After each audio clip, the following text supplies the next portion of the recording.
ఎవరా మీరు ఇలా ఉన్నారేంటి? బబ్లు ఫ్రెండ్స్ అండి.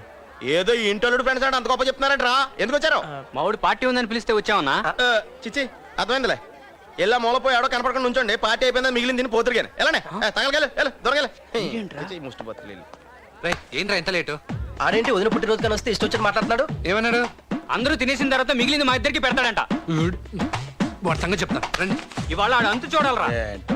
చారిగారు మా ఫ్రెండ్స్ సీను రాజు. నమస్కారం అండి. నమస్కారం. నమస్కారం. కూర్చోండి, డ్రింక్స్ తీసుకోండి. లే చారి గారు వచ్చేటప్పుడు ఆ కత్తిగాడు మా ఫ్రెండ్స్ తో నీచంగా మాట్లాడాడంట. వాళ్ళు ఫీల్ అవుతున్నారు పాపం. నీచులు ఎప్పుడు నీచంగానే మాట్లాడతారు రావు గారు. మీకు తెలియదే ఉంది. మీరు కానీ సార్. మీరు కూడా కానివ్వండి సార్. అబ్బాయి నాకొద్దండి. నేను తాగితే లోపల మనిషి బయటకు వచ్చేసి ఫ్రస్ట్రేషన్ లో ఏదో వాగేస్తాను.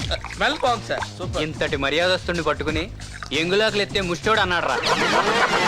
సింగిల్ పెగ్గు కూడా లేదు. పిగ్గుకి వాడికి తేడా ఏముంది అన్నానండి. అంతేకాదు సార్, పార్టీ అయిపోయాక ఆ చారిగాడితో కాళ్ళు ఎక్కించుకుంటా అన్నాడు సార్. అంతేగా సార్. అంతేకాదు సార్. స్టాప్. ఆ బాటిల్ ఇక్కడ పెట్టండి. తీసుకోండి సార్. పెట్టు. చారి గారు నా మాట చారిగారు మీరున్నారు సార్. సార్ మీరున్నారు రావు గారు. చారి గారు మీ మొహం మారిపోతుంది. చూడండి ఎంత భయంకరంగా ఉందో, ఎంత క్రూరంగా ఉందో. నా భయంగా ఉందా? రేయ్, మీరు ఇక్కడ కూర్చున్నారేంట్రా? ఓ పక్క నుంచోమని చెప్పాను కదా. కూర్చోమన్నారు, అందుకే ఉన్నాం. ఈడు మీకు సారా ఎరా? నువ్వేనా ఇక్కడ కూర్చోమంది? కూర్చోమన్నావా? అబ్బోయ్ ఆ చూపేంట్రా. అమ్మాయి భయం వేస్తుంది. బాబాయ్ అలా చూడకరా. అమ్మాయి భయం వేస్తుంది.